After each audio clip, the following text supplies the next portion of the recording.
सखी सहेली के सुनने वालों को और बुआ जी आपको भी राजश्री त्रिवेदी का प्यार भरा नमस्कार। नमस्कार नमस्कार। और बहुत दिनों बाद मुलाकात हो रही है। हाँ बुआ इस जी। मंच पर। हाँ, हम लोग मिलते रहते हैं, लेकिन जब साथियों के साथ मुलाकात होती है तो वो कुछ अलग ही रंग होता है ना उसका। बिल्कुल। बहुत सारी बातें होती हैं करने के लिए, बहुत सब कुछ वो जो हम तक पहुंचाते हैं वो वापस हम उन तक पहुंचाते हैं, उनको पढ़कर अपने कार्यक्रम में शामिल करके।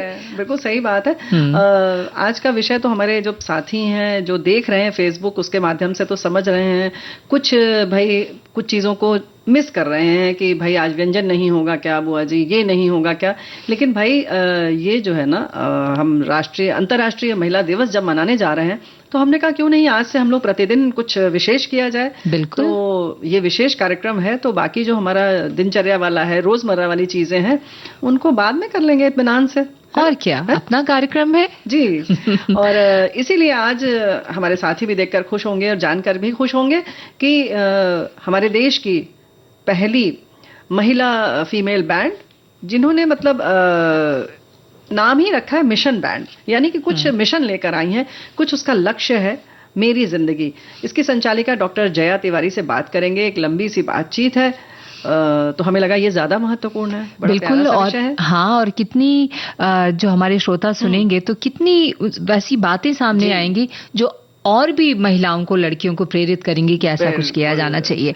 और बुआ जी आज दादी माँ के नुस्खे में पुदीना के बारे में तो हम बताएंगे। ठंडा ठंडा रहता है, कूल रहता है। बिल्कुल। और वधू का चयन की शादियों का मौसम है ना। नहीं, ये तो बताना ही पड़ेगा। लेकिन इसके संबंध में जो बड़े बड़े प्यारे प्यारे से संदेश आए हैं, उसमें एक संदेश तो पढ़ ही देते हैं पहले। जरूर। वधू का चयन इन्होंने बड़ा मतलब आश्चर्य, खुशी और प्रणाम करते हुए सब भेजा है इन्होंने। नहीं, सब इमोजी भेजा है। अब बुआ जी, अब हमें वधू का नहीं करना चाहिए चयन, अब वधू चयन करती है ससुराल पक्ष कैसा होना चाहिए। तो हमारा विषय जो है वो थोड़ा ट्विस्ट करना पड़ेगा, ऐसा ये कह रही हैं। लेकिन फिर भी मन में अरमान तो रहते ही हैं, हम सपने देखते हैं, उन सपनों पे चर्चा कर लेंगे। बाकी देखते हैं कौन किसका चयन करता है। हाँ, फिलहाल हम एक गीत का चयन कर लें। जरूर जरूर जरूर।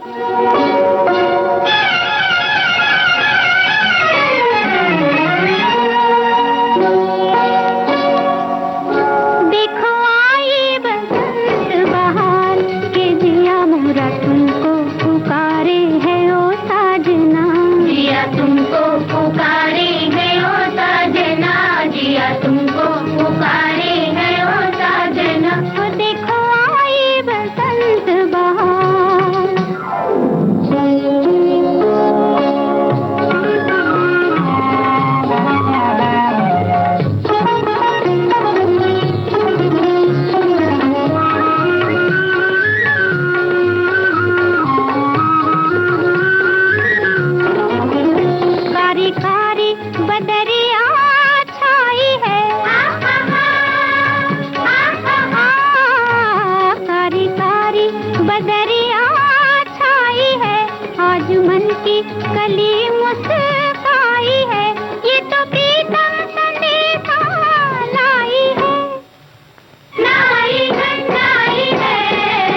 चलिए बसंत के गाने से तो शुरुआत हो गई। भाई मौसम ही ऐसा है तो सोने पर सुहागा तो हो ही जाता है। और हमारे साथी जो है ना राशि जी, कितनी प्यारी प्यारी बातें लिखकर भेजते हैं कि मजा आ जाता है। बिल्कुल बिल्कुल। जैसे कि इन्होंने जोड़ दिया किस तरीके से, जो हमने सोचा भी नहीं था। लिख रहे हैं कि हम लोगों का स्वागत करते हुए लिखते हैं कि अंतर्राष्ट्रीय महिला दिवस की शुभकामनाएं। आज वधू का चयन विषय पर बात होने वाली है, तब आने वाली वधू का स्वागत करने बैंड पार्टी की संचालिका भी इस मंच पर हाजिर हैं। क्या बात है, इसे कहते हैं सोने पर सुहागा, मौका भी है और दस्तूर भी है। बिल्कुल, बहुत अच्छे से उन्होंने जोड़ दिया है इसको। बहुत अच्छी सी बात है। लेकिन एक बात तो है कि जो हम लोग वधू चयन की जब बात होती है तो हालांकि सबकी मिश्रित प्रतिक्रिया आ रही है कि भाई अब तो मौका ही नहीं मिलता, माता पिता रह जाते हैं। लेकिन फिर भी हमने जो कहा ना कि सपना तो सजाते ही हैं। बिल्कुल, लेकिन ये भी बात है बुआ जी कि जब माँ बाप, परिवार बच्चों को बहुत अच्छी शिक्षा और स्वावलंबी बनाने के लिए उन्हें पढ़ाते हैं, लिखाते हैं, बहुत सी चीजें सिखाते हैं, संस्कार डालते हैं, तो फिर मुझे लगता है कि ये जो वर चुनने का या वधू चुनने की भी आजादी बहुत से परिवारों में है, बहुत है ना, दी जा रही है और कहीं ना कहीं हमने ये देख भी लिया है कि हमारे बच्चे ये सक्षम हैं कि वो जो चुनाव करेंगे वो सही होगा। बिल्कुल, है ना, बिल्कुल। लेकिन उसके बाद हमारी भी जिम्मेदारी बनती है कि पहली बात तो हम उन्हें इस योग्य बनाएं कि उनका विवेक इतना रहे कि वो क्या सही और क्या गलत वो समझ सकें, और तभी जाहिर है कि जो भी चुनाव रहेगा वो अच्छा होगा। लेकिन फिर भी कभी कभी उम्र का तकाजा हो या थोड़ी सी अनुभव की कमी हो तो आप उन्हें सचेत भी कर सकते हैं कि बेटा देखो ये ठीक नहीं है, थोड़ा सा ये देख लो। और मुझे लगता है कि उस पे भी जो बच्चे हैं पूरी तरह से गौर करना चाहिए, क्योंकि अनुभव तो माता पिता को होता ही है। एक हमारे श्रोता लिखकर भेजा है कि परिवार में एक शादी की बात चल रही थी, सब कुछ ठीक चल रहा था, लड़का बिजनेस करता है, लड़की नौकरी प्राइवेट फर्म में। बस एक दिन बोल पड़ी कि अच्छा होता है कि ये भी हमारे ही शहर में आकर अपना बिजनेस करने का प्रयास करें। बस इसी बात पर लड़का तुनक गया। अभी तो आई नहीं, पर परिवार में विघटन अभी से, सारा परिवार लगा हुआ है समझाने बुझाने में। देखिए बात आगे बढ़ती है कि यहीं पर इतिश्री। लड़की पढ़ी लिखी है, होशियार है, प्राइवेट जॉब में है, वो अपने शहर छोड़ने को तैयार नहीं है और लड़का अपनी जगह छोड़ने के लिए तैयार नहीं। अब बताइए चयन कैसे किया जाए? बताइए बुआ जी, चयन कैसे? देखिए ऐसा है ना कि सारे आयाम देखने होते हैं। सिर्फ एक वस्तु पर, एक बात पर आप न टिक सकते हैं न उससे मुकर सकते हैं ना। कि सिर्फ एक चीज बहुत अच्छी लग गई तो हम इस पर करेंगे ही करेंगे, या कोई एक चीज खराब लग गई तो हम उससे पीछे हट जाएं। हमें सब कुछ देखना पड़ता है, समग्र रूप से देखना पड़ता है। अब जब ये स्थिति है कि जब आप जगह ही नहीं छोड़ सकते तो फिर दोनों तलाश करिए, दोनों को बहुत इससे भी हो सकता है बेहतर मिल जाए और बेहतरीन मिले। बिल्कुल बिल्कुल, ऐसा होता है। लेकिन ऐसे में आप क्या कहेंगी कि किसे अपनी जगह से? किसी को नहीं हटना चाहिए, है ना। क्यों हटे? अगर यही हम कह रहे हैं कि जब अगर वो बिटिया है हमारी जो चाह रही है कि हम वहीं रहें और अच्छी उसकी अगर नौकरी है तो ठीक है, उसे भी मिल जाएगा अच्छा वर, और जो वर है मतलब जो लड़का है उसे भी निश्चित अच्छी कन्या मिलेगी। थोड़ी सी है कि धैर्य रखें, थोड़ा सा इंतजार करें, और ये जीवन भर का मामला है। यहाँ पर इस समय ये नहीं सोचना चाहिए कि सब कुछ बहुत अच्छा है, अरे इस समय कर लो बाद में देखा जाएगा। लड़की तो मान ही जाएगी। बिल्कुल, ऐसा अक्सर हम मानते हैं कि लड़की तो फिर मान ही जाएगी, और वहां आकर फिर प्रॉब्लम शुरू हो जाती है, समस्याएं शुरू हो जाती है। चाहिए हमें लगता है। हाँ, होनी चाहिए, इसलिए नहीं हम इसको कोई हवा नहीं दे रहे हैं। लेकिन आप सोचिए कि जब उसने लड़के के लिए कहा तो क्यों बुरा लग रहा है, और लड़की के लिए कह रहे हैं तो आप मान रहे हैं कि नहीं उसको कर लेना चाहिए। फिर वही बात आती है कि हम चाहते हैं कि जो बेटी है वो अपने निर्णय का सम्मान न करे, उसे छोड़ दे, है ना, कहीं ना कहीं मुकर जाए। ऐसे ही एक बात बताना चाहती हूँ कि हमारे ही कार्यालय की बात है। पति पत्नी दोनों का नाम एक, अनुपम नाम ऐसा है कि लड़की का भी होता है, लड़के का भी होता है। हाँ। ठीक है, जब शादी की बात चली तो सीधे लड़के वाले के घर वालों ने कहा कि भाई लड़की से बोलो नाम बदल ले। तो उसके पति ने भी कहा कि होने वाले पति ने नहीं, शादी के बाद कहा कि तुम अपना नाम बदल लो। अच्छा। तो उसने कहा आप बदल लीजिए। बस उसने कहा आप बदल लीजिए। तो समझदार था पति, और उसने कहा कि बिल्कुल सही बात है, अगर मैं नहीं बदल सकता तो मैं इनसे क्यों कहूं। और अभी भी दोनों का नाम वही चल रहा है, श्रीमान श्रीमती। बहुत बढ़िया। ये बात होती है कि हमें सोच लेना चाहिए और इसको नजरअंदाज नहीं करना चाहिए। और इस पे बहुत अहम का टकराव भी, जैसे आपने कहा कि वो तुरंत मान गए कि भाई ठीक है, तो ये समझदारी बहुत जो है आवश्यक है। और ये नहीं सोचना चाहिए कि अरे ये छोटी सी बात है और कर लिया जाए शादी, बाद में सब ठीक हो जाएगा। ये गलत है। फिर उसमें सारा परिवार जो है वो परेशान होता है। तो इन छोटी छोटी चीजों पर पूरा गौर करें। शादी से पहले ही गौर करें, शादी से पहले गौर करें, उसकी पसंद नापसंद देख लें। कभी कभी क्या होता है कि कन्या बहुत सकारात्मक सोच की है, हम उतने नहीं हैं, या उसके जैसे कि क्या होता है ना कि कुछ लोग बहुत किताबें पढ़ना चाहते हैं, कुछ बाहर घूमना चाहते हैं, है कि नहीं? ये बड़ी आम समस्या है, मैंने देखी है। कुछ लोग आम, लेकिन सोचते हैं कि अरे हो जाएगा एडजस्ट, हाँ, है ना? बिल्कुल, लेकिन हो नहीं पाता। कुछ लोग बहुत सामाजिक मतलब सोशल लाइफ नहीं जीना चाहते हैं, अपनी वो किताबें या संगीत जो भी है, लेकिन अगर जो महिला है उससे बहुत शौक है लोगों से मिलना जुलना, तो वहां पे फिर देख लेना चाहिए पहले, और ये नहीं सोचना चाहिए कि अरे शादी के बाद सब ठीक हो जाएगा। बिल्कुल। और फिर हम बार बार कहते हैं कि कन्या के चुनाव में या वधू के चुनाव में इस बात का ख्याल रखना चाहिए कि उसकी क्या पसंद है, क्या नापसंदगी है ना? क्योंकि अक्सर हम सोचते हैं कि कुछ लोगों को भाई जैसे मॉल में जाना पसंद है, किसी को पार्क में घूमना पसंद है, पूरे दिन वो पार्क में घूम सकता है, कोई पूरे दिन मॉल में गुजार सकता है। तो सही तो दोनों है ना। आप ये नहीं कह सकते कि अरे मॉल में कौन जाता है, भाई पार्क में घूमो, पार्क में अच्छा है। सही दोनों है, अपनी अपनी पसंद है। कोई ये नहीं कह सकता कि लाल रंग अच्छा है, सफेद रंग खराब है। दोनों की पसंद का सम्मान जरूरी है। हमारे एक श्रोता ने लिखा है कि वधू का चयन विषय तो अच्छा है, लेकिन वधू का चयन माँ बाप या बुजुर्गों द्वारा किए जाने की बात अब भूतकाल बन चुकी है। अब तो लड़का लड़की खुद अपने जीवन साथी की पसंद कर लेते हैं, सिर्फ आशीर्वाद लेने आते हैं माता पिता के पास। समय समय की बात है, परिवर्तन भी समय की मांग है। जी, ये बात बिल्कुल सही है। और जैसा हम लोगों ने बाद में कहा ना कि एक तो बहुत हमारे जब बच्चे परिपक्व हो जाते हैं तब आजकल विवाह किया जा रहा है, जो सही भी है। तो जाहिर है परिपक्व हो गए हैं तो अपने जीवन साथी का चुनाव भी कर लेते हैं।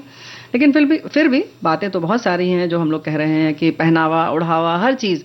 अब जैसे किसी लड़की को पसंद ही नहीं है कि वो साड़ी पहने, लेकिन आप कहेंगे नहीं जी, अरे ठीक है शादी होगी तो समझ जाएगी। हाँ, नहीं भाई, ऐसा मत करिए। बिल्कुल बिल्कुल, अपनी सोच को या अपनी चाहत को या अपने पसंद को लादना ये सोच के कि अब शादी के बाद हो जाएगा सब कुछ, गलत है। यहाँ पर हम बहुत लेते हैं एक छोटा सा ब्रेक, लेना पड़ेगा।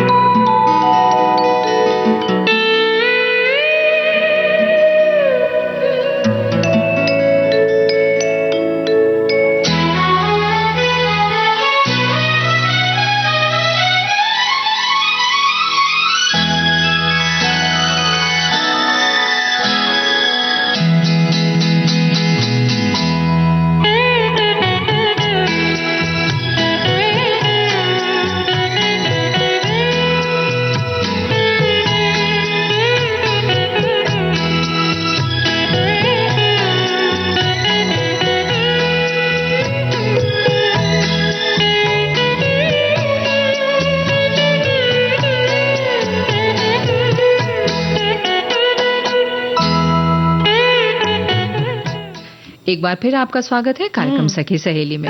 अच्छा बुआ जी, जो पहले बहुत ऐसा होता था ना कि जब वधू को देखने के लिए लोग जाते थे, कहीं मंदिर या स्कूल कॉलेज में देख लिया तो फिर चलो उसको पता नहीं है, वहां तक तो ठीक है, लेकिन कैसे खड़े होके चाय दे रही है, कैसे चल रही है, ये सारी चीजें भी होती थी। अभी नहीं होती है क्या? सही कह रही हैं आप, होती होंगी ना? शहरों में तो नहीं होती, मुझे लगता है थोड़ा होती है, यहाँ भी है। नहीं ऐसा बिल्कुल मत कहना भाई, बिल्कुल नहीं है। हमारे गांव वाले जो हमारे भाई बंधु हैं नाराज हो जाएंगे भाई। परंपराएं जो हैं वो बहुत सारे लोग अभी भी कहीं पर भी अपनी लेकर चलते हैं। शहरों में पसंद अपनी पसंद से ज्यादा कर रहे हैं ना शहरों में। नहीं गांव में भी कर रहे हैं, बिल्कुल ऐसा नहीं। अच्छा, क्यों भाई, उनकी भी पसंद है, उनके भी अरमान है। बिल्कुल। और 80 साल पहले भी लोगों ने अपने पसंद की शादी की है। बिल्कुल। तो ये ना कैसे खड़ी होती है, कैसे चल के दिखाओ, ये सब नहीं, वो उचित नहीं है। और खास तौर से पहले की बात अगर करें तो जो हम लोगों का भी अनुभव रहा है कि आमतौर पर लड़की की फोटो लोग बड़े आराम से मांगते थे, हक से मांगते हैं, अभी भी मांगते हैं। और लड़के के लिए देने में उन्हें आनाकानी इसलिए करते हैं कि उन्हें लगता है कि लड़के की फोटो देखना ही क्यों है, लड़का है यही बहुत है। बिल्कुल बिल्कुल, ये जो सोच है इसमें तब्दीली आनी चाहिए। और दूसरा ये कि लड़का पसंद है सारे घर में लोगों को, लेकिन लड़की को लड़का कितना पसंद है या उसकी भी पसंद पूछ ली जाए। ऐसे भी परिवार हैं जहां अभी भी नहीं पूछा जाता है। और हमारे साथी जिन्होंने लिखा था वो फिर लिख रही हैं कि सभी परिवार धैर्य से उनके फैसले का इंतजार कर रहा है। दोनों परिवार में बात होती है, उन दोनों में अभी अबोला है। बातचीत नहीं हो रही है। मेरी परिचिता बहुत दुखी है क्योंकि वो लड़की हमेशा उनसे बात करती है और उन्हें वो बहू के रूप में बेहद पसंद है और मुझे भी इसी बात का दुख है। वो बहुत खुश थी इस संबंध से। ईश्वर करे कि ये संबंध हो जाए। तो चलिए हम भी प्रार्थना करेंगे और शुभकामनाएं देते हैं कि हो जाए। देखो भाई, जो अच्छा हो वो हो, है ना।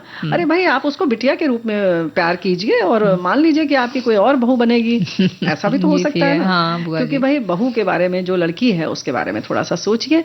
और ये जो हम लोगों ने चर्चा की पुराने जमाने वाली बात की, कैसा चलती है, कैसे उठती है, कुछ पापड़ वगैरह भुनने के लिए दिया जाता है बहुत जगह कि इसको भुनना आता है कि नहीं आता है, चाय समोसे जो आए हैं वो उसने बनाए हैं कि नहीं बनाए हैं। तो भाई ये सब अब ना देखें। और बहुत सारी अपेक्षाएं होती हैं एक वधू से, ये भी है ना। वो तो अभी भी है, मतलब वो घर भी पूरा देख ले। और सही कह रही हैं, वो घर भी पूरा देख ले ना कि गृहस्थी वाली मॉडर्न लड़की चाहिए। तो आप दोनों का कॉम्बिनेशन चाहते हैं और बड़ा सुंदर कॉम्बिनेशन चाहिए। तो कैसे होगा कैसे, तभी संभव जो मुझे लगता है बुआ जी कि आप अपने लड़के को भी बहुत जरूरी है कुछ दोनों का कॉम्बिनेशन बनाना, है ना। हाँ बिल्कुल, वो भी घरेलू हो, घर हाँ साथ दे, जाने वॉशिंग मशीन कैसे चलाना है, चाहे स्वामी भी अच्छा हो और बाहर भी अच्छे से कमाए भी। फिर कितनी बढ़िया जिंदगी की गाड़ी चलेगी। बहुत सारे लोगों की चल भी रही है और लड़के बहुत समझदार भी हो गए। लेकिन जो हम लोग वधू चयन की बात फिर कर रहे थे, हम उस पर आना चाहेंगे कि बच्चे में आजकल बहू में आप देखिए कि आत्मविश्वास कितना है, वो किसी परिस्थिति को कैसे संभाल सकती है। क्योंकि अक्सर अकेले उसको रहना है, यानी अपने बेटे के संग, आपके बेटे के संग उसको रहना है। तो क्या वो बच्चों का कहीं अगर उसको दाखिला दिलाना है स्कूल में, या कुछ अकेले कोई दिक्कत आ जाती है, मकान ढूंढना है, तो ऐसी स्थिति को क्या वो संभाल सकती है। कभी आपका बेटा बाहर है, ये सारी चीजें अब देखने की जरूरत है। ना कि ये देखने की जरूरत है कि दहेज कितना मिला, वो कैसी है, देखने में कैसी है ना, गोरी है कि काली। हाँ, इस मामले में तो बहुत जज करते हैं। और जज करने पर हमारा जो ये फीमेल बैंड है बहुत सारे ऐसे विषयों पर ही गाने बनाता है, लिखता है, खुद संगीत देता है। तो जया तिवारी जी से तो हम बात करेंगे ही, और इस बारे में भी हमारे बहुत सारे साथियों ने संदेश लिखकर भेजा है ना। बिल्कुल बिल्कुल। एक हमारी श्रोता लिखती हैं कि जहां तक महिला सशक्तिकरण की बात है, आज भारत के प्रमुख सेनाओं में जल, थल और वायु सेनाओं में अपनी कार्यकुशलता और साहस और सशक्तिकरण का परिचय देते हुए देश की सेवा में अहम योगदान दे रही हैं।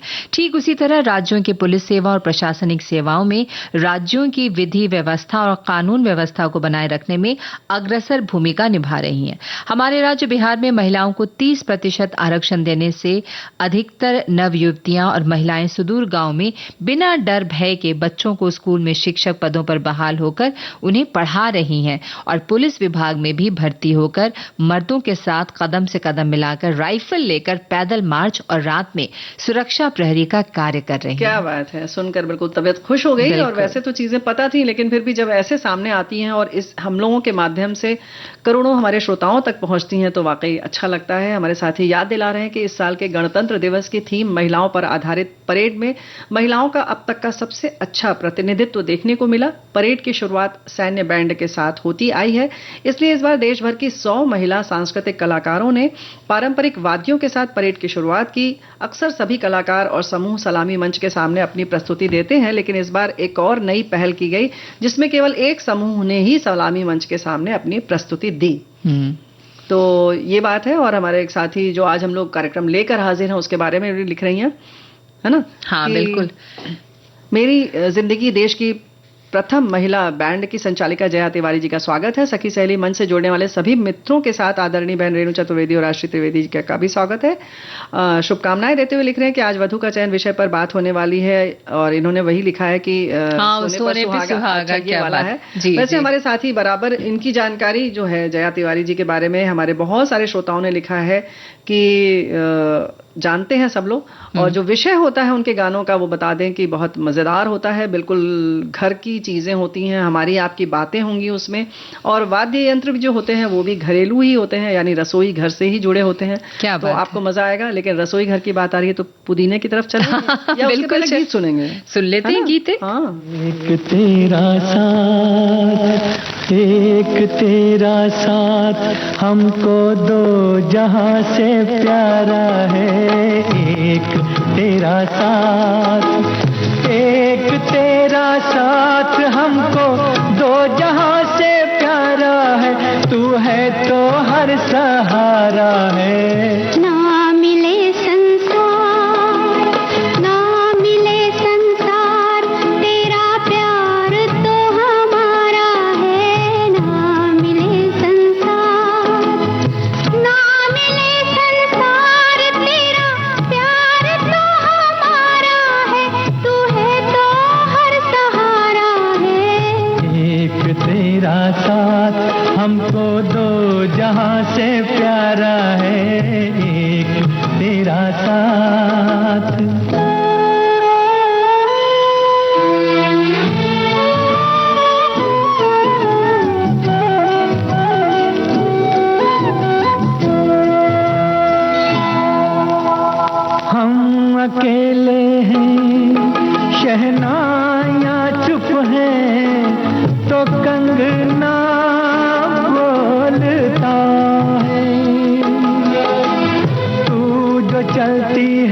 चमन सा डोलता है। आज घर हमने मिलन के रंग से संवारा है। तू है तो हर सहारा है।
तो रसोई घर में आ गई। हाँ, वापस आ गई हूँ रसोई घर में।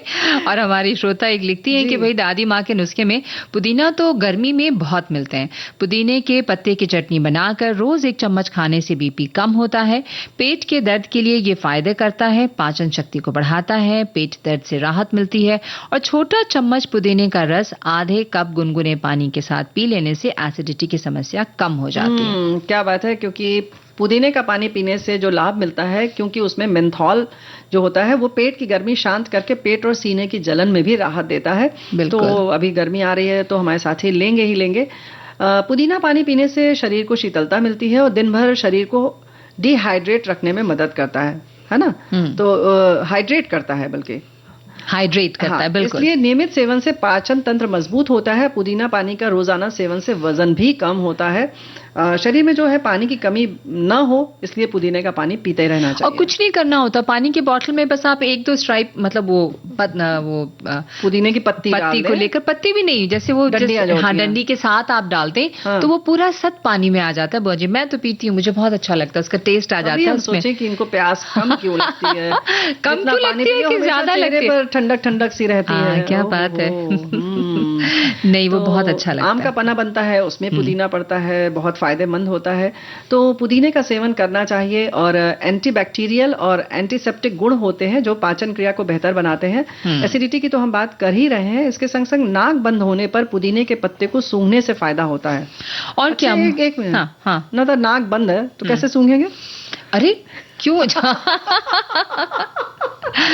पूछ रहे तो चौंक रही हैं। नहीं, दोनों नाक तो दोनों बंद हो जाती है भाई हमारी। फिर भी हाँ ऐसा होता है। नहीं, उसको फिर भी उससे पहुंचता है फायदा। बिल्कुल सूंघते हैं और फायदा होता है। हम तो मजाक की बात कर रहे थे भाई, उसके बाद भी हम सांस तो लेते ही रहते हैं, तो इतनी तो हवा जाती रहती है। बिल्कुल। और मुंह से बदबू आने पर भी पुदीने की कुछ जो पत्तियां हैं वो अगर चबा ली जाए तो सुवासित हो जाता है मुंह। बिल्कुल, बहुत सी ऐसी चीजें हैं जो पुदीना हमें फायदा पहुंचाता है। कहते हैं कि गर्मियों में पुदीना खाने से पेट की गर्मी कम होती है, गैस, पेट दर्द, सीने में जलन, जिस तरह की जो समस्याएं हैं उससे आपको राहत मिलती है। और ये शरीर को, जैसा आपने कहा, कि दिन भर हाइड्रेट रखता है। तो ये तो बहुत जरूरी है। कहा और आप सेवन करती हैं, कितनी बड़ी बात है। हैजा होने पर भी पुदीने का इस्तेमाल किया जाता है। तो उसमें हमारे साथी समझ ही गए होंगे कि हैजे में क्या होता है कि जब ये होता है तो हमारे शरीर में पानी की कमी हो जाती है और पुदीना का जब सेवन होता है तो वो पूर्ति कर देता है।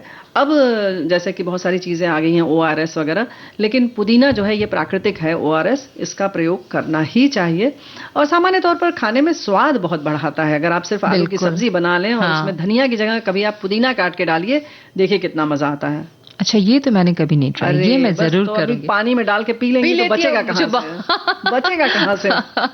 वो बहुत अच्छा लगता है, उसकी खुशबू बहुत अच्छी लगती है। शिकंजी बनती है उसमें भी अगर आप पुदीने की पत्तियों को कूच कर डाल देते हैं कुछ लोग, और उसका स्वाद बहुत अलग आता है। मैं एक बहुत ही प्यारा सा, जैसे वो होता है ना बुआ जी, गर्म पानी है, उसमें आपने गर्म पानी निकाला, 1 गिलास मान लीजिए, उसमें नींबू दिया, एक शहद दिया, और उसमें पुदीने की पत्ती डाल दी। क्या बात है, इतना बढ़िया वो शरबत लगता है। मतलब गरम है तो शरबत तो नहीं कहूंगी उसको मैं, लेकिन वो बहुत अच्छा, जो लोग गरम चीज पीते हैं, पेय पदार्थ है, वो पीते हैं। तो भाई चाय छोड़ दो, यही सब पियो, गर्मी आ गई है, उसके मजे लीजिए। और पुदीने का रायता पीने का मजा आने वाला है, क्योंकि अब गर्मियां आने वाली हैं। नाक बंद होने पर पुदीने को सूंघना, ये नई बात बताई बुआ आपने, ये हमारे साथी लिख रहे हैं। वैसे नाक बंद होने पर अजवाइन भी आप सूंघ सकते हैं, कलौंजी या मंगरेला भी सूंघ सकते हैं, उसको आप कपड़े में रख लीजिए। कपूर भी अगर थोड़ा डाल दें तो वो भी बहुत अच्छा है। तो बहुत सारी चीजें हैं, और अगर दिक्कत हो रही हो ज्यादा तो एक ब्रेक ले लें, और ब्रेक के बाद हम लेकर हाजिर होंगे बातचीत। और ये जो बातचीत है वो हमें लगता है कि जरूर अच्छी लगेगी, खुद तो बातचीत में पता ही चल जाएगा। तो डॉक्टर जया, छोटा सा ब्रेक लेते हैं ना, अंतराल लेंगे।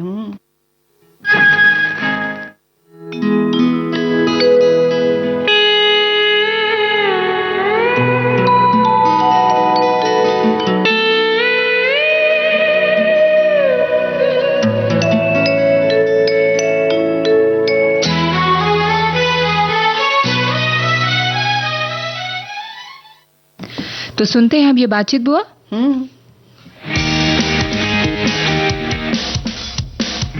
दोस्तों नमस्कार। आज एक ऐसी शख्सियत से हम मुलाकात करने जा रहे हैं, और जाहिर है कि आपको भी मिलवाने जा रहे हैं। थोड़ा सा अलग फील्ड है, फील्ड तो संगीत का ही है, लेकिन कुछ तो अनोखा है।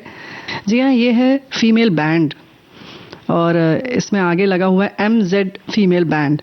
तो MZ क्या है और बाकी सब कुछ क्या है, तो जो इसकी शुरुआत जिन्होंने की है, जो खुद गीत लिखती हैं, कंपोज करती हैं, गाती भी हैं, और कुछ इंस्ट्रूमेंट भी बजा लेती हैं। जी हाँ, गिटार बजाती हैं। ये है हमारे साथ आज जया जी। जया जी, कार्यक्रम में स्वागत है। जी बहुत बहुत धन्यवाद मैम। मेरा नाम डॉक्टर जया है, और आपने अभी एक सवाल किया था मैम, MZ क्या है। तो MZ है मेरी जिंदगी, और ये लगभग जो है को 14 वर्ष हो गए हैं इस महिला बैंड को चलाते हुए जी। और संपूर्ण भारत में भ्रमण करके हम जो है महिलाओं के उत्थान के लिए, उनको जागरूक करने के लिए इस बैंड को चलाते हैं। 14 वर्ष का हिंदुस्तान भ्रमण, और इसके संग संग महिला उत्थान के बाद जो वुमेन एम्पावरमेंट की हम बात करते हैं, वो आप बैंड के माध्यम से कर रही हैं। क्या क्या विषय होता है आपका? आप इसमें विषय जितने भी महिलाओं से जुड़े हुए हैं, बच्चियों से जुड़े हुए हैं। जब इस बैंड की शुरुआत करी तो 2010 में हमने करी इसे, और उस वक्त लड़कियों का दुनिया में आना, उनका पैदा होना, हमने इसको अपना टॉपिक बनाया। अच्छा। क्योंकि जो भ्रूण हत्या है, इसको रोक लगे, बच्चियों का जन्म हो, जब जन्म हो तो वो स्वस्थ भी हो, उसके बाद वो शिक्षित हो, इसके प्रयास हमने शुरू किए। और हमने अपने लिए एक एजेंडा बनाया कि हम ऐसे गीत लिखेंगे जिसमें हमारी बात हो, महिलाओं की आधी आबादी की बात हो, और बच्चियों से शुरुआत करते हैं, फिर महिलाओं तक आएंगे। जैसे जैसे हम इस बैंड को आगे लेते गए, और हमें विषय भी जो है वो समाज देता गया। हमें अपने ट्रैवल टाइम में जब शो करने कहीं जाते थे, अक्सर टॉपिक भी वहीं से मिल जाते थे। अच्छा। कभी ईद टीजिंग को लेकर के कोई हमें विषय मिल जाता था, कभी दहेज को लेकर विषय मिलता था, कभी शिक्षा को लेकर मिलता था। ये सारे विषय मैम हमें समाज से ही मिले, जाहिर है। जी जी जी। और इस पे गीत बनते चले गए। और कभी कभी क्योंकि जो बैंड के जो लोग हैं, जो बैंड से जुड़े हुए हैं, वो भी क्योंकि उनकी अलग अलग लाइफ है, उनकी अपने स्ट्रगल्स हैं, वो भी मुझे विषय देते हैं कि मैम इस पे अगर गीत हम लिखते हैं। तो बस मैम इसी तरीके से करके ये विषय उठे, विषय के बाद गीत बने। और गीत भी कभी बड़े उसमें नहीं लिखे गए कि आज मुझे बड़ी शांति चाहिए क्योंकि मैं एक गाना लिखने वाली हूँ।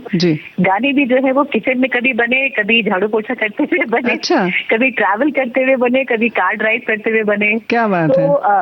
जी, तो जो कुछ भी है वो इसीलिए इतना लोग कनेक्ट हो पाते हैं क्योंकि उसके जो शब्द हैं गीतों के वो बहुत आम से हैं, दिल से निकलते हैं, और वो खुद से निकलते हैं और लोगों को लगता है कि ये तो कल मेरे साथ बीता था, ये तो शायद मेरे परिवार में किसी के साथ हुआ है, और जी हर कोई कनेक्ट कर लेता है इस चीज को। तो जया जी ये बताइए कि पहला वाला गीत याद है क्या? जी, पहला गीत जो लिखा था हमने वो था हम है जिंदगी। अच्छा। और उसके बाद जब पहले तो बैंड को जिंदगी के नाम से शुरू किया था, फिर था कि उसमें थोड़ा सा हमने एडमेंट हो गए कि नहीं ये मेरी जिंदगी की, जब भी कोई बात करे तो अपनी, क्योंकि मुझे लगता है सबकी एक इंडिविजुअल पर्सनालिटी होना बहुत जरूरी है।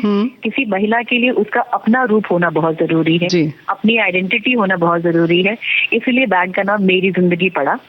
और अप्रॉक्स 500-550 शोज हम लोगों ने पूरे भारत में भ्रमण करके गाए हैं और बहुत गर्व महसूस होता है कि ये जो कार्य हम कर रहे हैं, क्योंकि जितने भी बैंड के लोग हैं, जब इन्होंने बैंड ज्वाइन किया था मोस्ट ऑफ द गर्ल्स जो है वो पढ़ रहे थे, सब लोग वो कहीं पढ़ाई भी कर रही थी और इससे भी जुड़ी थी, और आज इस 14 साल के बाद वो अच्छी अच्छी जगहों पे प्लेस्ड हैं, काम कर रही हैं, अच्छा अर्न कर रही हैं, एंड स्टिल अभी भी वो बैंड का हिस्सा है और छुट्टियां लेकर के हम लोग जो है इस प्रयास को, क्योंकि मुझे लगता है कि आप समाज को कुछ ना कुछ जिस भी जगह पे है, अगर आप डॉक्टर हैं या किसी और विधा में भी हैं, आप समाज को अपने जरिए कुछ ना कुछ देते रहिए। तो वही काम मेरी जिंदगी बैंड संगीत के माध्यम से कर रहा है। क्या बात है, बहुत अच्छा लगा सुनकर। और सिर्फ आपको गर्व नहीं महसूस हो रहा है, हमारे सभी श्रोताओं को भी हो रहा होगा, हम लोग सबको हो रहा है कि इस तरह से आपने एक अलग तरह से मुहिम छेड़ी हुई है और सबको जागरूक करने के लिए। जया जी, कैसे इसकी शुरुआत कैसे हुई, क्या सोच कर आपने इसकी शुरुआत की? मैम शुरुआत, क्योंकि मैं भी मीडिया में रही, मैं एक चैनल में आरजे थी, तो मैं जब सुबह निकलती थी वहाँ पे मेरा एक, पहले आप आकाशवाणी में आरजे थी, बता दीजिए। जी जी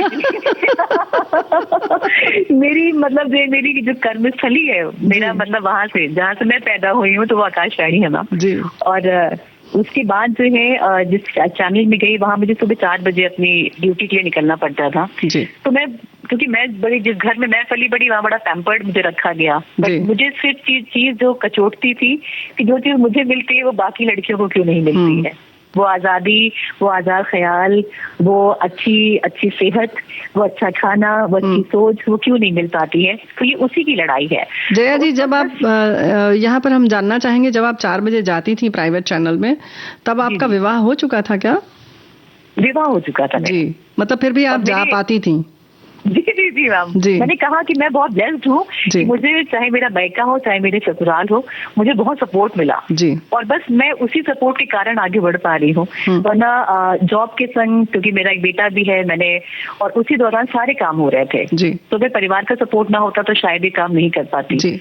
तो एक महिला अगर समाज में कुछ कर रही है तो परिवार का सपोर्ट उसको चाहिए, तभी वो समाज में एक अच्छा कंट्रीब्यूशन दे सकती है। बिल्कुल सही। तो उसी दौरान जो है बहुत सी, क्योंकि उस पीरियड में मैं बहुत से ऐसे बैंड से भी मिली, तो ये मोटिवेशन आया कि ये संगीत, क्योंकि अगर बॉलीवुड के गाने गा रहे हैं तो ऑलरेडी इतने बड़े स्टार्स ने गाए हुए हैं, इतने बड़े अच्छे गायकों ने गाए हुए हैं, उन्हीं को हम अगर गा करके हम कुछ करेंगे तो नहीं। मुझे लगा कि अपनी बात कहनी तो अपने गीत लिखने हैं, तो वहां से कुछ ना कुछ ऐसे विषय मिलते चले गए, मैं गीत लिखती चली गई। फिर ही मैंने जो है ये बैंड फॉर्म किया, कि कुछ धीरे धीरे लोग जुड़े। हम लोगों ने जो पहला परफॉर्मेंस किया वो किसी का फेयरवेल थी। अच्छा। तो वहाँ पे हम सिर्फ कुछ चम्मच लेकर के, एक गिटार लेकर के, अच्छा, और एक मूसर लेकर के। अच्छा। हमारे साथ मूसल यानी कि हम अपने श्रोताओं को बता दें जिससे धान कूटते हैं, है ना? जी जी जी, बट उसका छोटा स्वरूप, छोटा स्वरूप उसको लेकर के, गिटार लेकर के 3 महिलाएं वहाँ पहुंची, परफॉर्म किया। तो वहाँ पे तो इतना, मतलब सिर्फ लोगों ने हमें ऐसे सुना, बाकी सब खाने पीने में लग गए जी। उसके बाद कुछ लोगों ने पिक्चर्स हमारी क्लिक करी थी जो सोशल मीडिया पे डाली जी।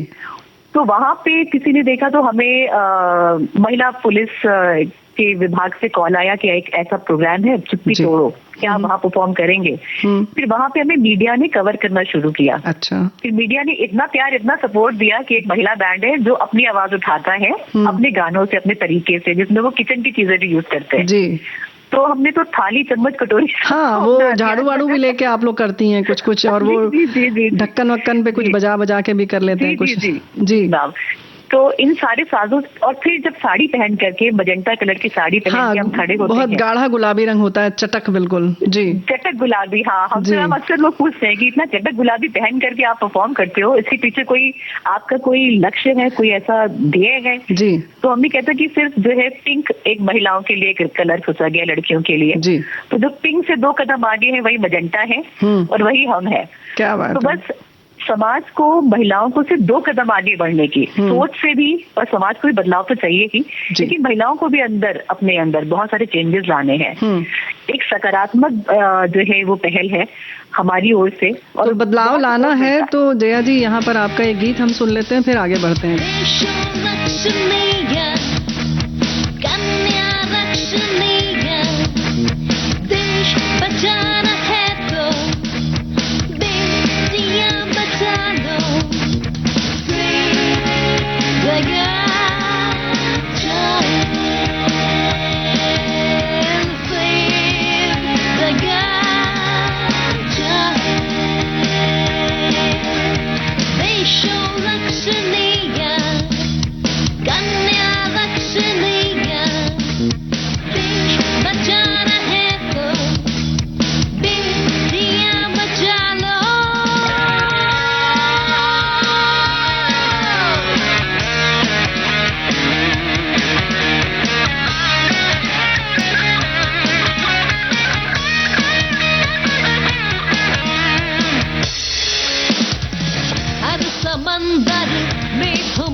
छोटी बेटी क्यों बुझाए जीवन ज्योति, देशों रक्षणीय कन्या रक्षणीय, देश बचाना है तो बेटियां बचा लो, save the girl child।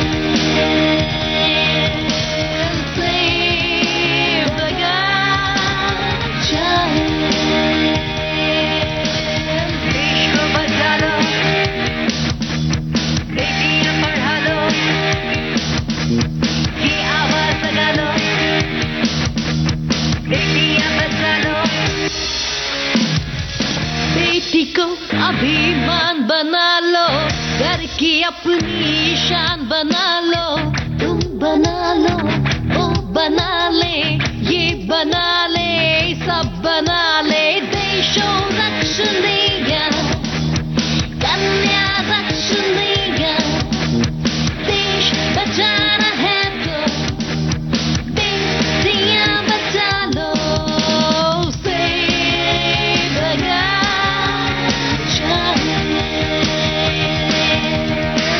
दोस्तों, आपने सुना ये प्यारा सा गीत, और बहुत वाइब्रेंट सा है, बिल्कुल जैसे कि हिला देता है। जया जी, ये कैसे इतना कंपोज कर रहे थे आप लोग?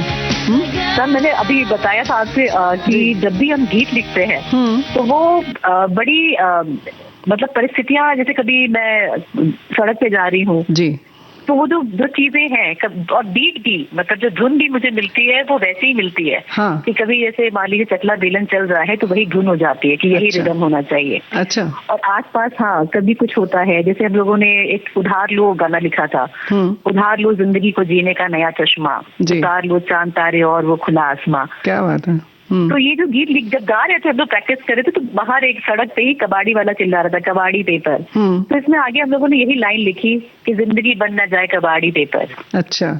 तो सब चीजें जो है वो समाज से ही मिल जाती है। तो मुझे लगता है कभी लोग पूछते हैं कि अच्छा ऐसा गाना, कुछ गाने जो है वो लोगों को उनकी आंखें भी भिगो देती हैं, भिगो देती हैं। बिल्कुल सही बात है। बहुत बड़ी बड़ी पोस्ट पे बैठे हैं, बट जो उनका स्ट्रगल टाइम रहा है, जो संघर्ष का समय था, वो कभी कोई भूल नहीं पाता। मैम बिल्कुल सही बात है। और वैसे भी इंसान जो है संवेदनशील है, कहीं ना कहीं जब बात दिल को छू जाती है तो जाहिर है कि आंसू भी निकल आते हैं और वहीं मुस्कुराहट भी आ जाती है चेहरे पर। और ये मौके नाम हमने बहुत सारे देखे, मतलब हमने हर तरीके के शोज किए हैं जी। बड़ी कॉर्पोरेट्स में भी हमको CSR एक्टिविटीज के लिए बुलाया गया, NGOs बुलाती हैं। तो हमने देखा कि बहुत वेल टू डू फैमिली से आई हुई महिलाएं भी अगर वो रो रही हैं और वो अपना कोई जीवन में कोई ऐसा चीज हुई है उनके साथ और वो शायद पब्लिकली कभी शेयर नहीं कर पाई, बट वो उस समय को याद करती हैं और वो आकर कहती कि कभी कोई इतना टाइट हक देता है, समझ जाते हैं हम भी कि कुछ तो ऐसा है जो आज किसी ने इसको कचोट लिया है किसी गीत की किसी लाइन में, दुखती रग दबा देती हैं आप, है ना? जी जी जी जी जी। हाँ जया जी, ये बताइए कि कितने संख्या से आपने शुरू किया था, इस समय कितने हैं आपके सदस्य इस बैंड में? मैम ये बैंड जो है ये मायका है। अच्छा। इस मायके में जब बैंड स्टार्ट हुआ तो उस वक्त तो तीन लोगों ने बैंड को शुरू किया और उसके बाद ये संख्या जुड़ती चली गई क्योंकि किसी की एजुकेशन के लिए कोई बाहर चला गया। बैंड में बड़ी छोटी सदस्य थी हमारी, 6 साल की थी ड्रमर अनामिका। अच्छा, 6 साल की ड्रमर थी आपके उसमें? अच्छा। जी जी जी जी। अभी तो वो नीट की तैयारी कर रही है। अच्छा जी मैम। तो वो उसके क्योंकि वो ड्रम्स इतने उठा के घर तो ला नहीं सकते थे, हम लोग सुबह 5 बजे जैमिंग के लिए उसके घर के बाहर खड़े होते थे सारा बैंड के लोग। अच्छा। जी। तो उसके बाद जब वहाँ जैमिंग होती थी और उसके बाद हम लोग जो है वो अपने अपने कोई किसी को क्लास करने निकलना है, क्योंकि जैमिंग का टाइम हमारे पास सुबह का ही होता था। अच्छा। जहाँ पे हम सारे लोग इकट्ठा हो पाए। तो निहारिका जैसे बहुत दूर से आ रही है तो पहले 3 बजे निकलती थी वो घर से, उसकी मदर उसको पब्लिक ट्रांसपोर्ट कराती थी, फिर वो 2-3 ट्रांसपोर्टेशन चेंज करके 5 बजे तक सब मेरे घर पे इकट्ठा होते थे। बाकी और भी लोग।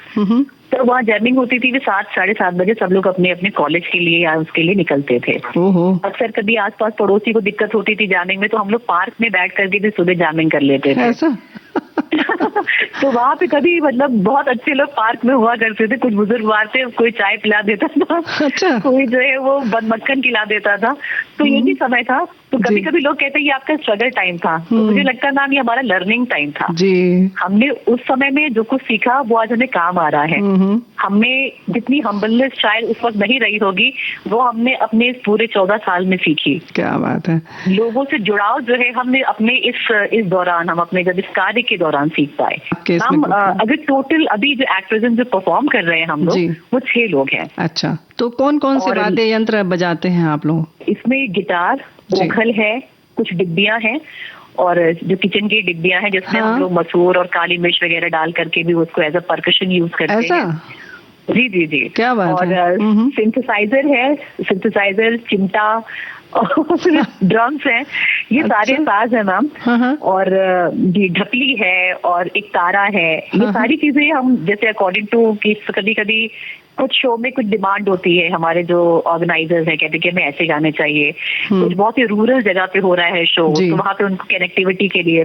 और हमारे शो कभी वैसे नहीं रहे कि हम सिर्फ गा करके चले आए। मुझे लगता है एक म्यूजिकल संवाद है ये। अच्छा। हम संगीत के जरिए बात कर रहे होते हैं। हम एक सवाल भी हम ही है और जवाब भी हम ही है मैम। अच्छा। तो ऑडियंस इसीलिए उनको सोचती है कि जो सवाल हम चाह रहे थे पूछना तो हम खुद ही पूछते हैं। और संगीत के जरिए उसका हम जवाब देते हैं। जी। एक बार तो ये भी हुआ कि हम कुछ शोज करके चले आते हैं उस जगहों से। जी। तो सोशल मीडिया पे लोग हमें मैसेंजर में भी अपनी अपनी चीजें, अपनी प्रॉब्लम्स भेजते हैं। अच्छा। एक लेडी दिल्ली में हमने कभी परफॉर्म किया था। जी। तो एक लेडी थी, घरेलू हिंसा की शिकार थी वो। जी। तो उनको लगा कि हमसे वो बात पहुंचा सकती है, उन्हें कोई जरिया नहीं मिल रहा था। तो हमने उन चीजों को कोऑर्डिनेट करवाया यहाँ के अथॉरिटीज से, सारा चीजें कि किस तरीके से वो चीजें। अच्छा। और आज वो एक अच्छी लाइफ जी रही हैं, अपने बेटे के साथ सेपरेट हैं लेकिन अपनी आइडेंटिटी के साथ जी रही हैं। क्या बात है। यानी कि ये जो है आपने उससे भी 2 कदम और आगे बढ़कर ये काम किया, इसके लिए बहुत बहुत बधाई जया जी। Thank you. हमें लगता है और भी आगे इसी तरह से काम करती रहेंगी। आप बजाती हैं गिटार? गिटार जी। अच्छा, आपके साथ इस समय कोई और भी आपके सहयोगी हैं? मेरे साथ निहारिका है, ये सिंथेसाइजर प्ले करती है और मेरे बिल्कुल साथ में ही है ना। तो बात कराइए। जी जरूर। जी, जी। नमस्ते निहारिका जी, स्वागत है कार्यक्रम में। Thank you so much ma'am, thank you so much. Niharika ji, आप जैसा कि बताया जया जी ने सिंथेसाइजर बजाती हैं, कैसे जुड़ी आप इस बैंड से? मैम मुझे ये कहने में बहुत अच्छा लगता है कि मैं इस बैंड की सबसे पुरानी मेंबर हूँ। मतलब मुझे कोई बोलता है कि बुजुर्ग मेंबर है तो मुझे बड़ी खुशी होती है इस बात को सुनने में। और जो है मैम इस बैंड से, क्योंकि ये मेरा बहुत सौभाग्य रहा है कि मैम मेरी गुरु रह चुकी हैं, इन्होंने मुझे रेडियो में भी पढ़ाया है और उसके बाद मैम ने बोला कि जो भी चीजें होती हैं निहारिका, क्या उसको हम एक म्यूजिक फॉर्म में लोगों को बता सकते हैं? तो मुझे लगा कि ये तो बड़ा क्रिएटिव कुछ मैम बता रही है। तो मैंने कहा हाँ मैम बिल्कुल कर सकते हैं, गुरु का आदेश भी था, जरूरी भी था करना, और आज मुझे लगता है कि ये आदेश मान के मैंने बहुत अच्छा किया। चलिए मैम, जब भी हम सोसाइटी में आते हैं हमें लगता है कि हम सिर्फ अपने लिए ही काम ना करें, वो तो हर कोई करता है, लेकिन इस बैंड ने ये सिखाया कि दूसरों के लिए अगर आप जी रहे हैं, थोड़ा भी उनके लिए कुछ बेहतर कर रहे हैं, तो एक मन में सुकून रहता है कि हम अगर इस भारत भूमि में जन्म लिए हैं तो कुछ तो बेहतर करें कि इतिहास बन के जाए। और ये मौका मेरी जिंदगी बैंड हमें दे रहा है, और खासकर महिलाओं के लिए काम करने के लिए तो बहुत सौभाग्यशाली हूँ मैं। क्या बात है। ये बताइए निहारिका जी, जब सबसे बुजुर्ग हमारी जो सदस्य हैं, तो अब इनसे पूछ लेते हैं कि इनकी उम्र क्या है, श्रोताओं की ओर से। जी मेरी उम्र 33 है मैम, 33 साल। वाह वाह वाह, ऐसी बुजुर्गियत तो भाई मुबारक हो आपको कि काफी बुजुर्ग हैं आप। जी, मेरी जिंदगी फीमेल बैंड जो है वो हमारे देश के किस स्थान पर है, किस शहर में है, ये बताइए आप। जी, लखनऊ में है ये बैंड। लखनऊ में जैसे हम कहते हैं कि हम अपने तहजीब को भी ध्यान में रखते हुए और शब्दों का चयन करते हुए और लखनऊ की जो भी खास चीजें हैं उसको भी बताते हुए बाकी जितने भी स्टेट हैं सब में हमने परफॉर्म किया, तो ये हमारे यूपी के लिए भी बहुत बड़ी बात है। और कहाँ आप जा चुकी हैं ये बताइए। मैम बहुत जगह हम गए हैं, लेकिन जो सबसे अच्छा इंसिडेंट है, हम कश्मीर में भी गए हैं। अच्छा। तो ये कश्मीर में हमें आर्मी जो है उन्होंने वहाँ पर हमें बुलाया था, और वो बहुत ही बेस्ट एक्सपीरियंस था, क्योंकि मैम मेरी जिंदगी फीमेल बैंड एक ऐसा बैंड है जो सबसे पहले वहाँ गया। वहाँ आज तक कोई सिविलियंस नहीं गए हैं। अच्छा। और हम बॉर्डर पे परफॉर्म करके आए हैं। 10,000 फीट ऊंची जहाँ पर एक पहाड़ी थी वहाँ पर हमने परफॉर्म किया, और हमारे लिए बहुत गर्व की बात है कि वहाँ पर हम महिलाओं का एक झंडा गाड़ के आए हुए हैं, और बहुत सारी महिलाओं को हमने जागरूक किया है। और जैसे मैम एक बार गए थे, दोबारा फिर हमें बुलाया गया, तो हमने वहाँ देखा कि कितने सारे बदलाव आए हमारी सिर्फ परफॉर्मेंस और हमारी बातचीत से। क्या तो ये हमारे लिए बहुत खुशी की बात है। देखिए, ये तो हम लोगों के लिए भी खुशी की बात है। वाकई गौरवान्वित तो हम भी महसूस कर रहे हैं कि हमारी बहनें वहां तक गईं और इस तरह से उन्होंने अपना परचम लहराया, तो बहुत बहुत बधाई हो। अभी क्या कामना करती है कि कहाँ और जाना चाहती हैं कि यहाँ पर भी हो जाए तो मजा आ जाए?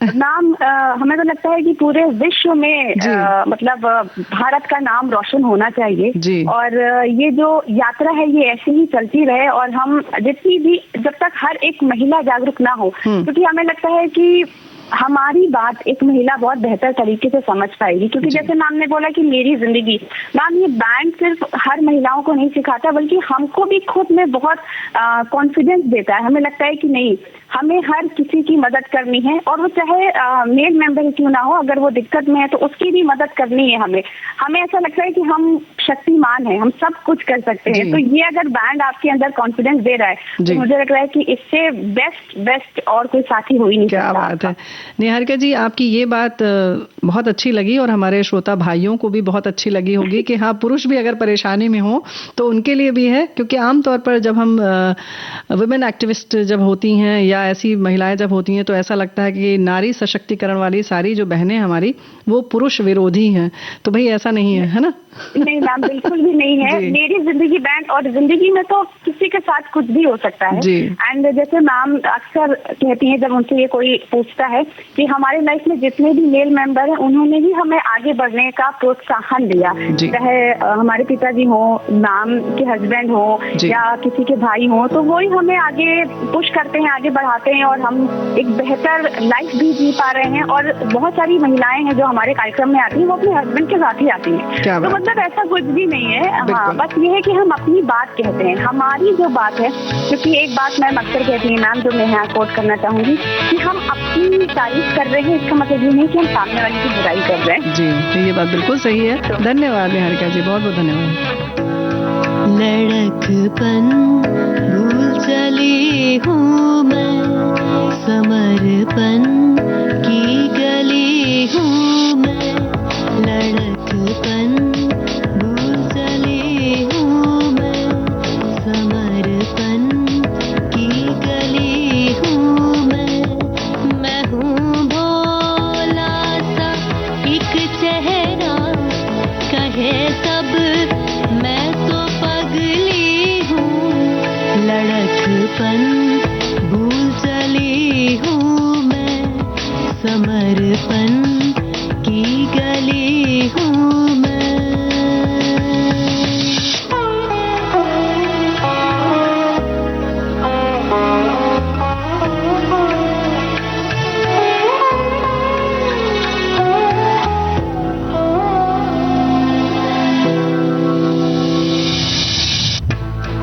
मेरे अंदाज हैं अपने, मेरे थोड़े से हैं सपने, उन्हें कुछ रंग देना है, रिश्तों का संग देना है।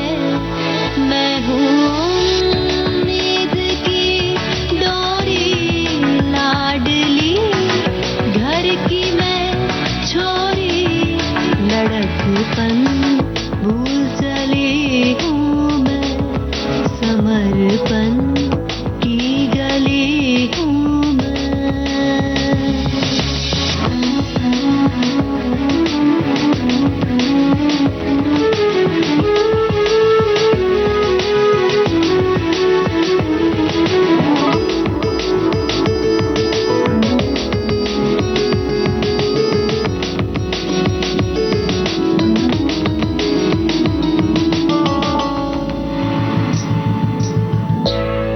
वो मुझ पे वार करते हैं, इज्जतें तार करते हैं।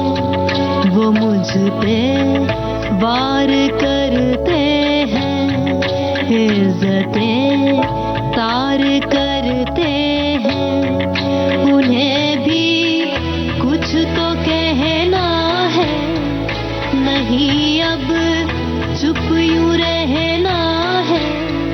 मैं हूँ दुर्गा, मैं हूँ काली, नहीं हो रात अब काली, लड़कपन भूल चली हूँ मैं, समर्पण की गली हूँ मैं।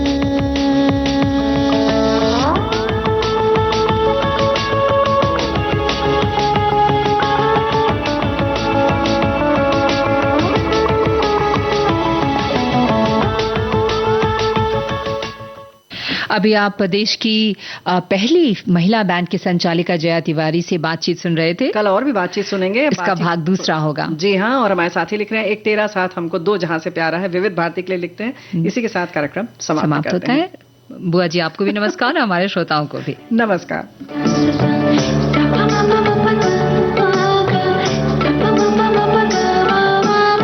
सखी सहेली